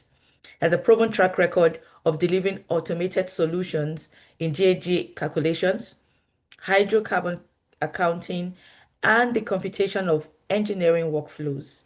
And when I hear workflows, that really sits very well with me because it is a real big need in this particular niche. In his current role, he focuses on client communication to capture digitalization and GHG emissions accounting needs, models, complex business processes, and architect scalable GHG emissions accounting software. He has developed customized dashboards for GHG emissions KPIs, interesting to hear that, and data ingestion scripts for oil and gas export reports. And we need to listen to this because this is very key, especially as we go into the mandatory reporting for all public interest entity, by 2028, meaning your 2027 data is going to be needed to do sustainability reporting if you're a public interest entity. And you know that definition has been expanded 2 years ago to capture almost every company in Nigeria. Prior to this, he has been a reservoir engineer at the Scientific Center of NIS Gazprom Neft, where he developed engineering application and automation scripts that significantly reduced man hours for reservoir simulation data preparation. He has a master's degree in petroleum engineering from the Technical University of Crete, where his thesis focused on comparing commercial reservoir simulators. He also has a bachelor in petroleum engineering from the University of Belgrade, where his thesis on oil product consumption scenarios and emission reduction in transportation. So we have a well-packed experience within 20 minutes to give us key case studies that will help us understand how this has worked for other people in other climes and in our climes, as well. He'll be taking case studies and practical solutions. Over to you, Mr. Mike. I hope you forgive me for the pronunciation. I hope I got it right. Thanks a lot, Marilyn. That was actually one of the better first attempts of pronunciation. Oh, thank you so much. I feel good. Thank you. Okay, so let me just start by sharing my screen, and you can let me know once it's up, right? So just to move out. Yes, it's up. It's up, right? Okay. So first of all, I would like to congratulate to all of the participants today for giving us all of these kind of different angles at the emissions, right? Specifically on the scope 3 emissions. And we've been thinking a lot on which case studies we should kind of prepare for today, and we kind of landed to actually taking one of the heavy hitters, and by that I want to emphasize that in the scope 3 category we actually have 15 subcategories, right? So some of them are kind of straightforward and easy to implement, while the others are requiring a lot of interactions with the value chain, right? So the value chain for some type of organization means talking to their vendors and suppliers, right? While for the financial institutions, that means their investees and borrowers, right? So for today's case, we kind of decided to go with a case study of financial institution, right? Which has to report on their scope 3 category 15 investments, right? And by doing that, we also wanted to demonstrate our new baby, I would call it that way, an application which kind of streamlines the scope 3 data collection, right? Processing, and it kind of represents an ecosystem where financial institutions or can engage their stakeholders and onboard them to the platform, right? And before we actually kickstart with the case study, I want to lay out what were the key challenges which we wanted to address, specifically talking to scope 3 category 15, right? Investments. So the first thing which we identified is that, okay, the financial institutions, they have to kind of talk with their investees and borrowers and collect the emissions data from them, right? But this is not a one-time thing, right? Usually these loans are taking significant amount of years, right? So this is an ongoing connection between financial institutions and actually the investees and borrowers, right? So we've been brainstorming how to solve this, and we realized that, okay, first of all, there has to be an ecosystem, right, which would nurture these long-term connections between the financial institutions and the other stakeholders, right? So that was the first thing to solve, right? And the second then kind of challenge to solve is the actual data collection, right? So for this data collection can happen in many ways, right? And what we kind of came up with is the something which we call smart questionnaires, right? Which can be customized to meet the financial institution needs. And as well, we'll follow up the evolving standards and regulations, right? A ground standard for coming up with these questionnaires was partnership for carbon accounting financials, right? As we are speaking to financial institutions reporting, so this kind of is leading one to another, right? Then we have to sort out the data sharing consents too, right? And then once we have the questionnaire is ready, we have to kind of issue them to a large number of stakeholders, which could be dozens of thousands of stakeholders, right? Once we receive the data back, it has to be processed and then finally reported, right? So I would actually proceed and sign in to the actual platform, right? So let me just quickly log in and we can start from there. So now we are inside our platform and we're going to tackle one challenge at a time. So the first thing is to actually onboard our stakeholders, right? For that purpose, we have a collaborate feature, which kind of allows us to have a dedicated link, right? Which we can easily copy, is an invitation link, which we can then distribute to our stakeholders via any kind of network or like email, any kind of means of communication. They can use this email, this actual link to onboard to the platform, right? On the backend side, we will establish a long-term connection between the inviting company and the invited company, and in that way, they can cooperate in the future inside the platform, right? So I'll just copy the link, and I want to kind of quickly show you how that looks from the other angle, right? So I'll just paste the link inside a new fresh navigation bar, and you can see that it leads you to a registration with the secure API key and tells you that you've been invited by international bank, in this case, an entity which we are using for the case study, right? So the moment you sign up to the platform, a long-term connection is established and you're kind of ready to cooperate with your stakeholders, right? You can always take a look at the registered companies, right? So you can see which companies have actually registered using your links, right? But then we also have a question. So how can I handle the onboarding of thousands of companies, right? Dozens or thousands of companies, and how I can track which ones have registered, which ones did not register so far, right? For that purpose, we have kind of came up with the idea of bulk invitations feature, right? Which allows us to kind of upload the invitation CSV files or invitation Excel files, right? We can choose specific key. We can select an invitation template, right? Actually a file which contains email addresses, company names. I'll just display that in the next step. We wait for a few seconds, right? The system is processing the uploaded invitation template. And now we can manage the invitations, right? So what is important to note here is that the system is capable enough to kind of recognize which companies are already existing inside the system and which companies out of the existing companies actually have a connection to our company, right? So here we have 20 different entities, 20 different companies, right? If we keep scrolling down, we see the list of the companies, and then we can keep track of the status, right? We have already registered companies who are actually connected to us, right?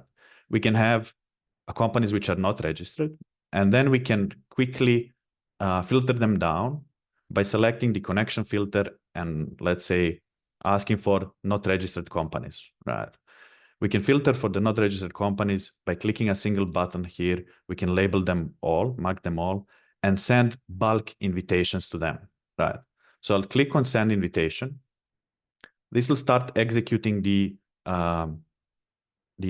bunch of emails will be sent to actually these companies, right? I will now quickly show you how that looks from a different angle. You would receive an email, an invitation to collaborate, right? So here is my invitation to by International Bank EBA to collaborate on our portal, right? Where I will be managing and sharing the emissions data through our supply chain, right? So I can now see that all the invitations are sent, right? And we can keep track of what is happening with these invitations, and when the companies are onboarded to the platform, the status would be changed, right? So now the next challenge was actually, how do we collect the data from connected companies, right?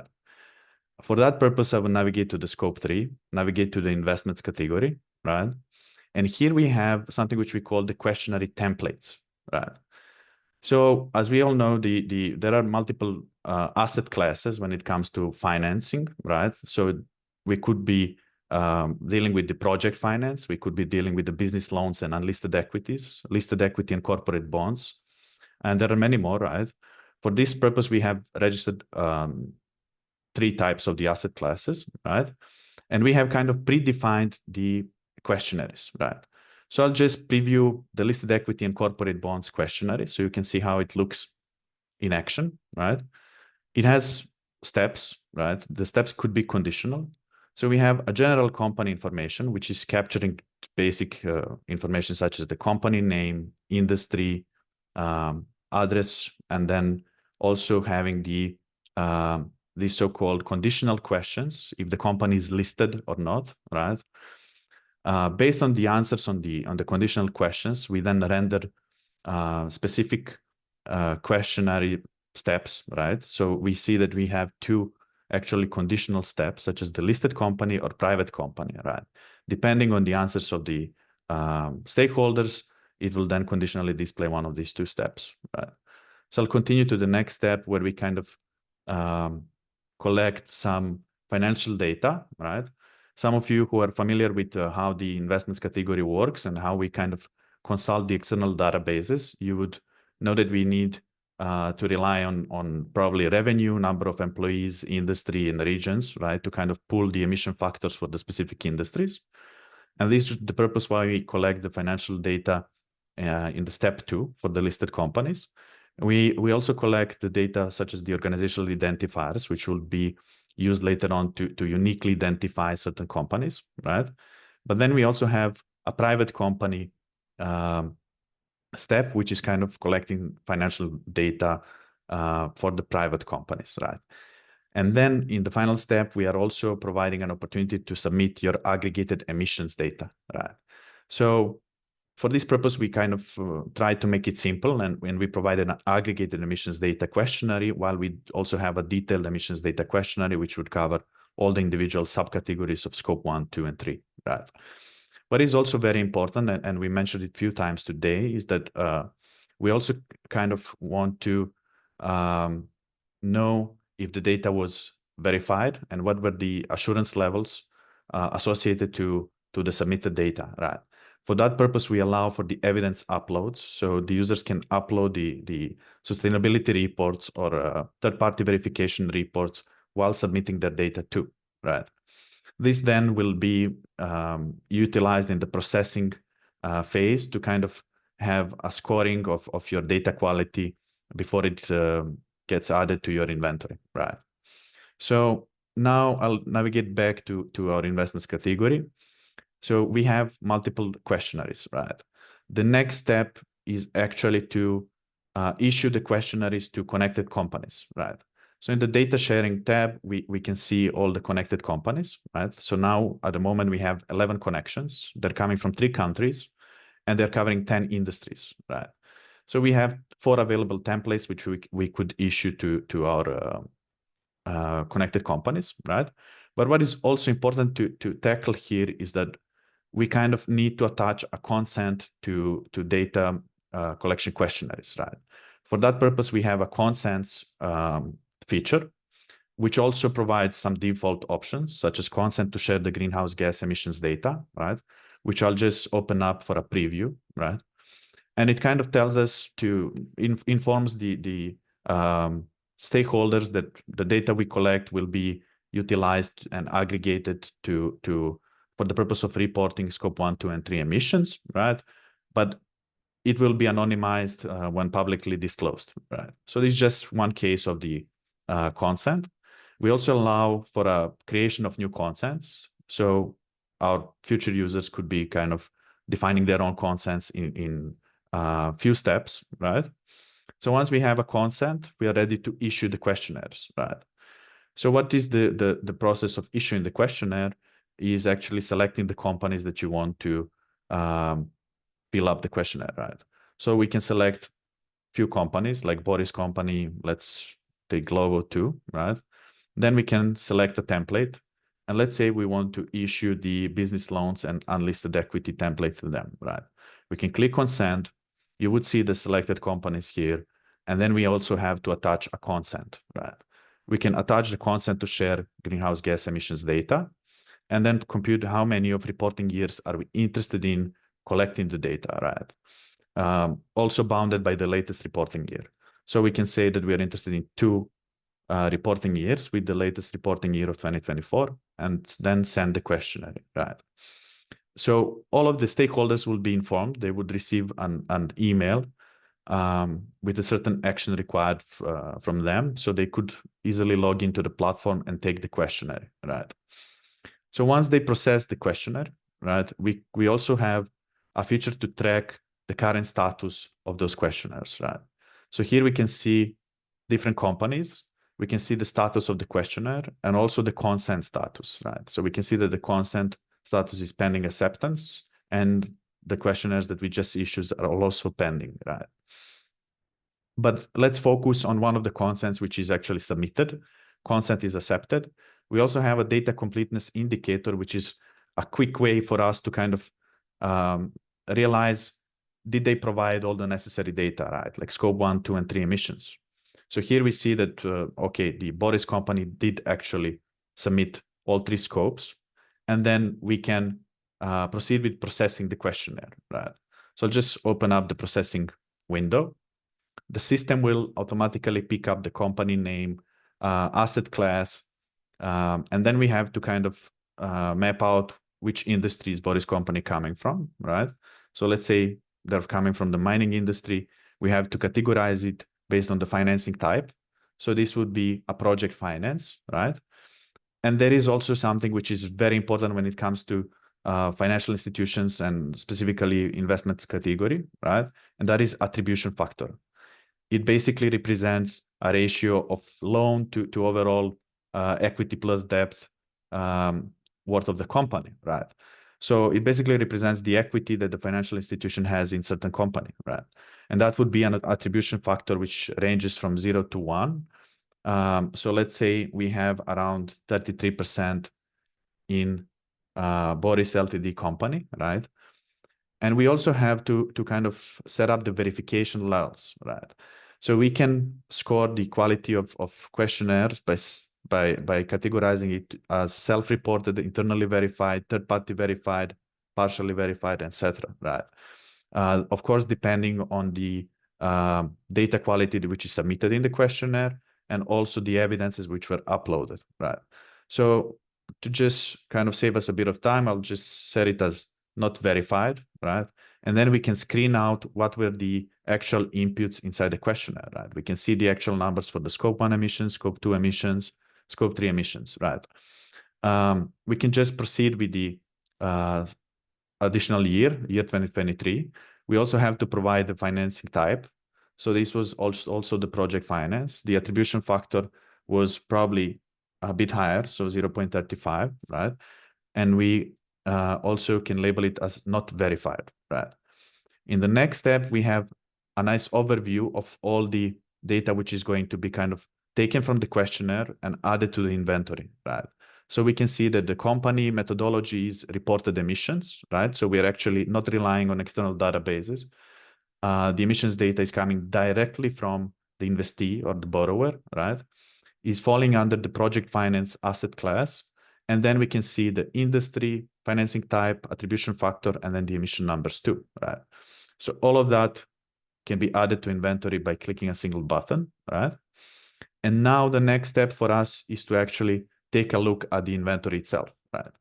in the emissions inventory, we have this, I would say, small dashboard where we can kind of keep track of the attributed scope 1, scope 2, and scope 3 emissions, right? It kind of sounds weird, but we are actually dealing with scope 3 emissions. And now, again, we see attributed scope 3, right? Actually, by following the PCAF, some industries are actually obliged to also report the scope 3, which would not be finally attributed to financial institution scope 3 emissions, but they will be disclosed, right? So this is the purpose why we kind of display them on the dashboard too. We then can see a total emissions by industry, right? We have different industries, and we can kind of track how much of our financing actually kind of falls into different, let's say, industries, right? And how much are they emitting? And then we can also have a nice control over our inventory, right? That means we can select specific years, industries, asset classes, and verification levels, right? We can always go back to the questionnaire and see the actual details which were submitted, right? But I would also like to navigate to an actual dashboard, which allows us to take different kind of angles on the data, right? So we can, first of all, select asset class, which we're interested in, verification levels. We can have an attributed emissions view, which means that the emissions will be corrected by the attribution factors, or we can go with the absolute emissions view, right? So we can kind of proceed with the attributed emissions view, right? And if we keep scrolling, what we can see is the total scope 1 emissions, scope 2 emissions, and scope 3 emissions, right? And then we have a different breakdowns, right? An overview, which kind of breaks down scope 1 emissions by the industry and scope 2 emissions by the industry. We have different kind of contributions based on the asset classes, right? So we have a view how much of each of asset class is kind of contributing to attributed emissions. And then we can take a different angle, right? We can take a look by industry and see how each of the industries are contributing to the scope 1 attributed emissions and scope 2 attributed emissions, right? We can also check the trends, right? The trends are kind of probably going to mean a lot more when we have continuous time series, right? For now, we have only 2 years, but as you can kind of see where this is actually heading is that we have a continuous time series of the data, and then we can kind of evaluate this long-term performance of financial institutions in this aspect, right? So I'm kind of wrapping up with my presentation. Thank you for your attention, and I'll be open up now for the questions as well with the remaining presenters today, right? Okay, thank you so much, Alex. You've done a good job in taking us through this.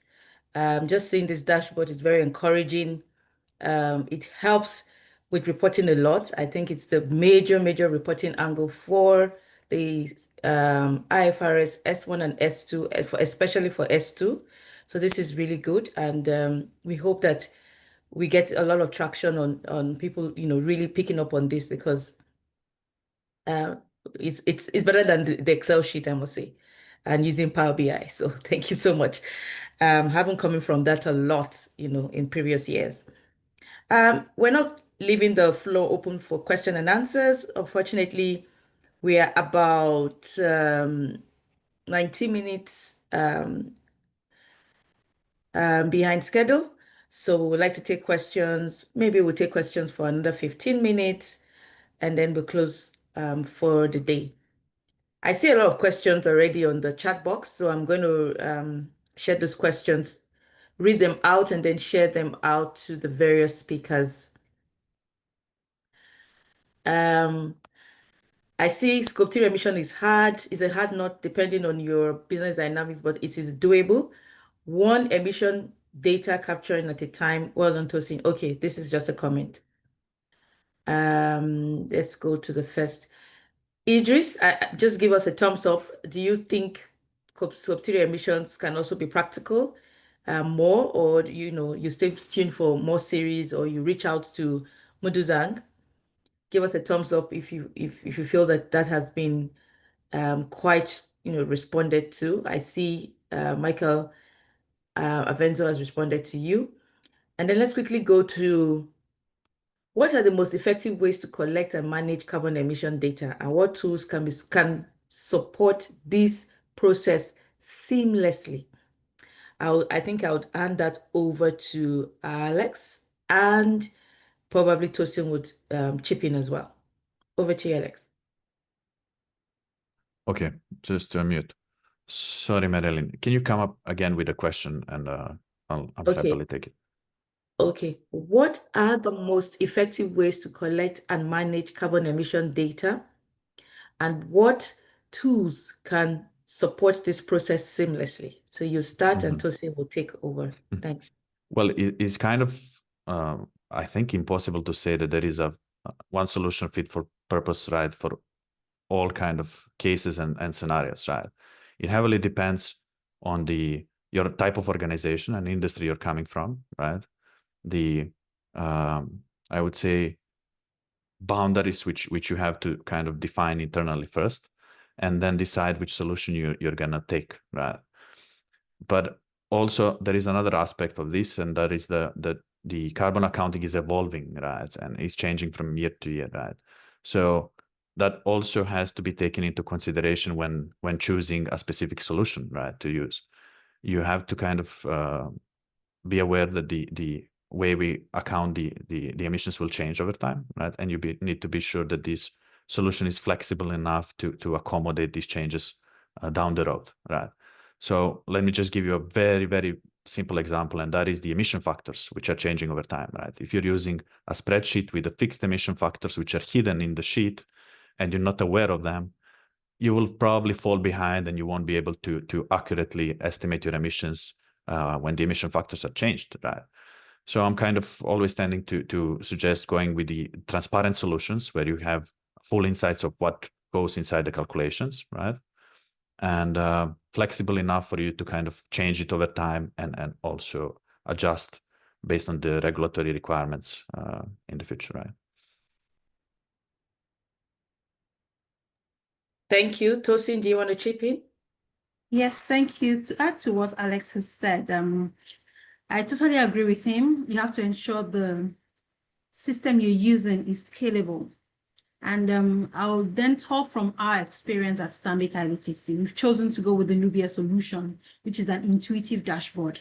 That helps us to then be nimble and helps us to connect seamlessly with our clients. We have various clients across various geographical locations. So once we share the link with them, they're able to provide us the information, and then the dashboard is then intuitive enough to be able to evolve with the changing regulations and changing factors. So that's what we are using at Stanbic IBTC. So yes, one size doesn't fit all. And based on whatever your current situation is important to take a solution that will evolve with you over time. Thank you, Mariam. Back to you. Thank you, Tosi and Alex. I see I also got a thumbs up from Idris, so we are covered. Let's move to the next question. My question would be on why so much emphasis on power and energy alternatives for decarbonization. Also, who determines for CO2 equivalent pricing? Is it priced the way OPEC determines pricing for Brent crude oil? That will be taken by Michael, and then our MD would chip in. Thank you. Over to you, Michael. Right. Thank you very much. Right. So if you, at the beginning of the conversation, I alluded to the fact that through the industrial age, energy systems have been largely identified as the greatest source of emission for what's responsible for climate change impacts today. And that means that energy of all sorts, internal combustion engines, that came in at the beginning of the century, have evolved into the use of a particular source of energy, which is, again, fossil, whether it's coal or whether it's diesel or gasoline, or in the case of aviation, jet A1 fuel, and so forth and so on. So energy systems that are responsible and are needed for production have been largely responsible for the largest source of emission, and therefore the attention is focused on that for that specific reason. Now, with respect to who determines the carbon to equivalent pricing, is basically largely determined by the markets. There are demand and supply forces also that play here, the basic economics, right? In some instances, I want to conflate this with the question that was asked earlier on by Mr. Barrister Wobede, who was asking what market should we kind of flock to for higher value. So overall, markets determines the prices, really, one thing. But then there's some particular markets that are better at others. So largely, you have two broad types of markets, the compliance market and the voluntary market, right? Now, the compliance market tends to be very circumscribed in terms of what they want, and they are specifically targeted at helping to meet nationally determined contributions under the Paris Agreement. And therefore, they tend to be demand higher per metric ton prices of carbon than the voluntary market, which is largely one where companies and enterprises choose to express their ESG credentials by voluntarily determining to offset their internal emissions. And for the simple reason that they are largely driven by demands from companies, then there's a price war at play here, whereby if you look at the European ETS, for example, the price of carbon is largely fixed and they're usually quite high. Let me give a typical example of what used to happen. Actually, it currently still happens. In Germany, for example, there's what they call the Upstream Emissions Reduction Ordinance, which Germany has come up with. It's a policy that requires companies operating in Germany to invest in projects that reduce emission in the upstream oil and gas sector for the purposes of harvesting those credits, those emission reduction credits, to comply with their regulation in Germany. So there's a regulation that says you have to meet a certain threshold. If you can't meet it in Germany, you can go outside somewhere else and invest in a project that reduces emissions that is verifiable, and then we can apply that emissions reduction that you invested in Nigeria, in Togo, in Cameroon, in Bangladesh, to your regulatory requirements in Germany. And the price in that market for a very long time was hovering around 120, anywhere between 80 to 120 euros per metric ton. Sometime I heard it went up to 200 metric tons. That market was largely responsible for a lot of the emissions reductions we experienced in the oil and gas sector in this country. And I can say that because I was part of the team that actually approved some of the transactions. And the return on investment was quite lucrative for those who participated in that market. But that's compliance market, right? There's an evolving market around aviation called CORSIA that's also has been, historically trending towards giving a much higher prices than what you have in the voluntary market.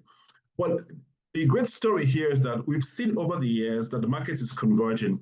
The evolving integrity issues around ICVCM and the likes of them, the convergence of Article 6.2, now we have 6.4 being ratified in Baku, is bringing in additional sort of oversights and additional mechanisms for participating in the market. And we're going to be seeing more and more of that convergence, where countries like Singapore is now allowing 25% of their corporate taxes to be offset by carbon credits. So these are some of the markets forces that actually shape the prices of carbon. So what you expect is that companies in Singapore that are buying credits from outside of Singapore expect to be paying much more premium than anywhere else in the world, as the case may be. And that applies to Japan, Korea, and some of these other markets as well. In the US, you have the ACR, where the price of methane reduction is somewhere around $180 per metric ton. When you have products like CCUS and carbon capture, it goes up to $250 per metric ton. So these are some of the forces that actually shapes market prices for carbon. It's sector dependent, it's also market dependent, and it's also methodology dependent as well.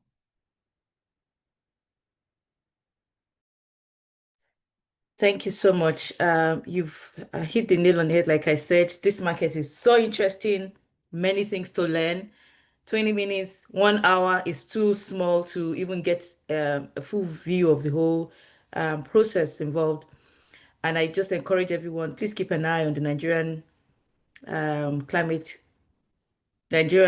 Council for Climate Change, and of course the Ministry of Environment, etc., to understand how this works, how it, to begin to have a future, to future-proof your business and have a future outlook for your business as well. Now, I think we've gone through all the questions because I see he's answered the question on which market, should we flock to the voluntary market or where do we go? Yes, I think Michael has answered those questions. So I'm going to be handing over to the power behind, the organization of this, from the beginning to the end. You only saw her face at the beginning and she showed up from time to time. Her name is Ibilola Essien. She's a qualified lawyer and a communication specialist. She works for SE for All, as the lead of the digital media office for the Nigerian vice president, former vice president under who we know as Professor Yemi Oshibajo. Prior to then, she was the communication and central information and data powerhouse for the job creation of the federal government of Nigeria, N-Power. I've had the privilege to, speak and work with Ibilola over the years, and a fantastic person has the heart of the Nigerian development, in her. And I'm not surprised she's right here, communicating the carbon economy very well and driving this as well. I want to also thank MudoZangl for their wonderful and well put together insight. There's a lot you're doing. You've just put this, you just tried to pack everything into this 1 hour. Definitely, please be a part of this series as they go on and unpack, most of the experiences that they've had just running this carbon economy, and please be a part of it. Over to you, Ibilola Essien, for the closing remarks and resources. Thank you, everyone. Wow, thank you, Marion. Oh my God. It just now they clicked like, oh, I do know you. We've connected before. Lovely to connect here. And honestly, I was not expecting that at all. But I just want to thank each and every person that has joined this this webinar. Thank you so much. I know that especially in sectors that are not quite defined or are evolving, it's always like, okay, so what are they going to say? What are we going to learn? But I can assure you that there's just a lot going on. And I feel like frequent conversations, I believe that it's in conversations that we find what is happening or what can be useful, that these things are helpful. So first of all, I'm going to say that there will be a recording of this webinar. It will be uploaded to YouTube. And if you'd like to get a copy or you'd like a link to share with your friends or your colleagues or people you think that could use this resource, you can just type your email in the chat box, and we will be sure to email it to you immediately. Secondly, Tosin had mentioned earlier that that their bank, Stanbic IBTC, was using the Noobyia platform, which has been designed by MudoZangl. And that platform is what they're using to report on their scope 3 and their emissions. And so if there's anybody here or anybody that'd like to get it, that'd be interested in seeing a demo of this wonderful platform, then please again email us. We will send an email and we will, I don't know if Faye or Toby can please send or type in the chat box an email address that people can use to reach MudoZangl to request for a demo for the platform that Stanbic IBTC is using. And Alexander, when he was speaking again too, showcased another platform, Ubuntu, for some type of emissions reporting as well. So please, if you'd like a demo to that as well, please send us an email. The thing is, we're all on this journey together, and the more we keep having these conversations, the better it will be for everyone. So thank you so much from the bottom of my heart. Thank you to everyone who has been here. We're so grateful. And to say that the next episode on this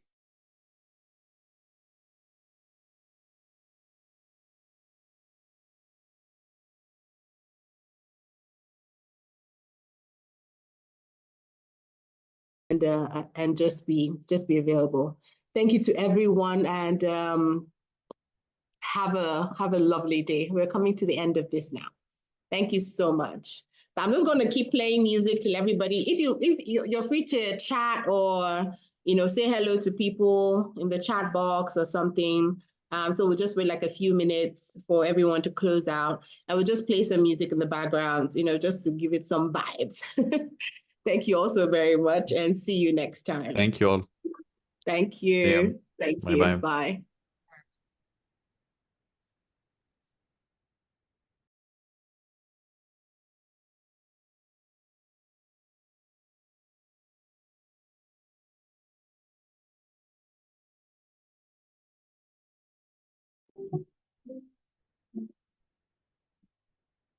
Je ne sais pourquoi ça me fait toujours penser à toi. Pour plein de gens, c'est la magie d'amour. Les baguettes, Paris, toujours au même endroit, comme si c'était hier, pour plein de gens, c'est la magie d'amour. Les baguettes, Paris, je vois les lumières, les paillettes, la tour Eiffel, la Seine. Mais moi, quand j'arrive sur cette rue, je pense à toi qui ne réponds plus. Même si je ne te revois pas, tu seras toujours une partie de moi.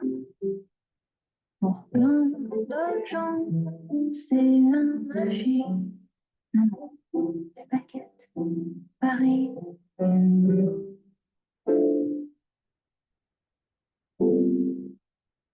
Les fous rires sur ses mains, les hommes dans la mémoire, dans les ouvrages,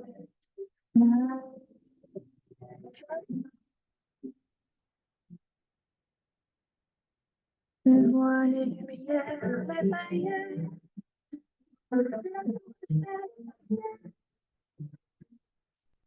mais moi, j'arrive sur cette rue, je pense à toi, qui me réponds.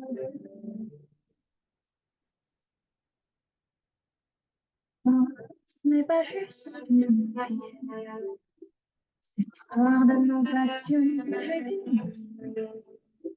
Pour plein de gens, c'est la magie. Baguette, Paris.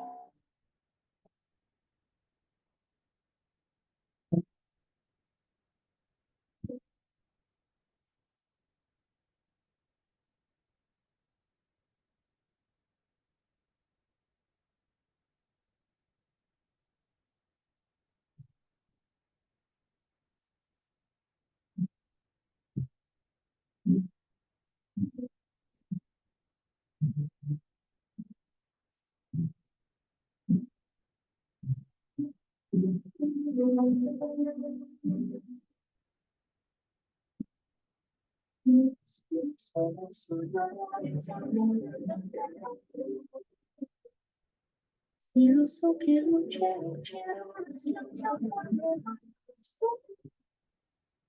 se non ci sei,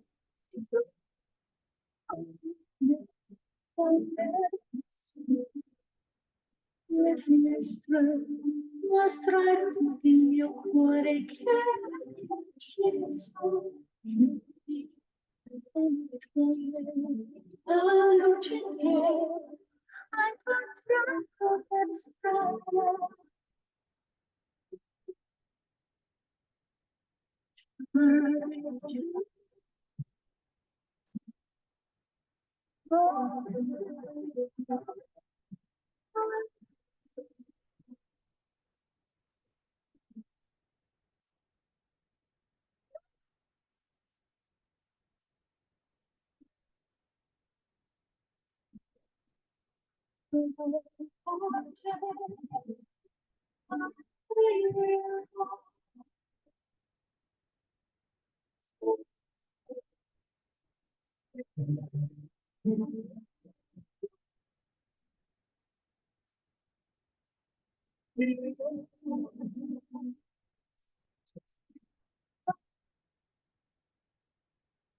Sei lontana, sogno all'orizzonte, manca le parole. Io sì lo so che sei con me. Sei con me. Io sono e tu sei qui con me, con me, con me. Find the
Not just where we move,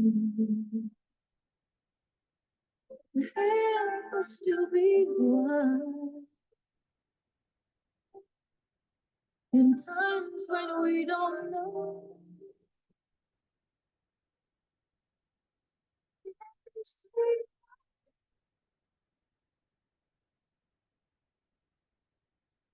And we lose all.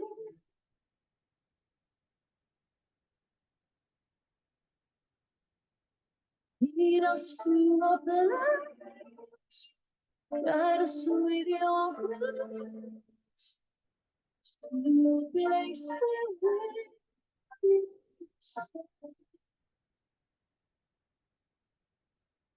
La luce che tu dai nel cuore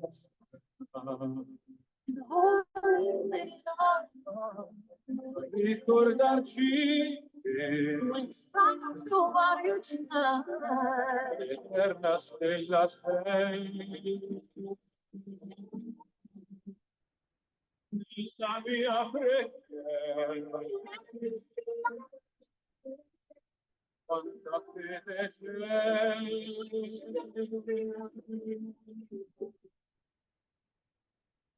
In la sua grace, let us wait your grace. Give us faith so we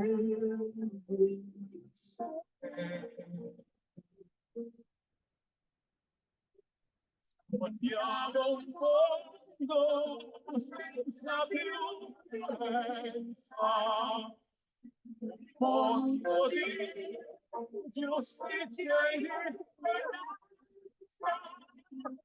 Ognuno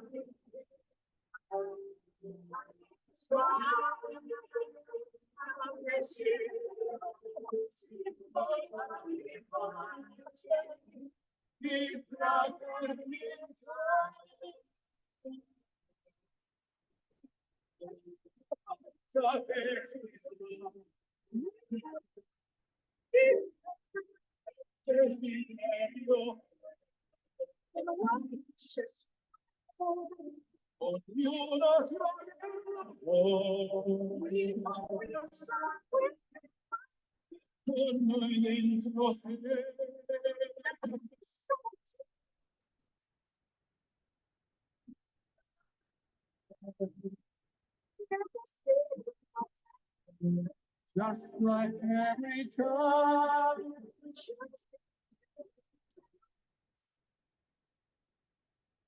Need to find your place. Right aside your ways. Let us wait so we can be saved.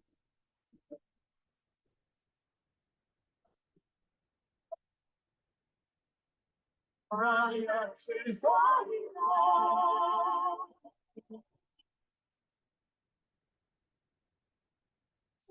So this is all.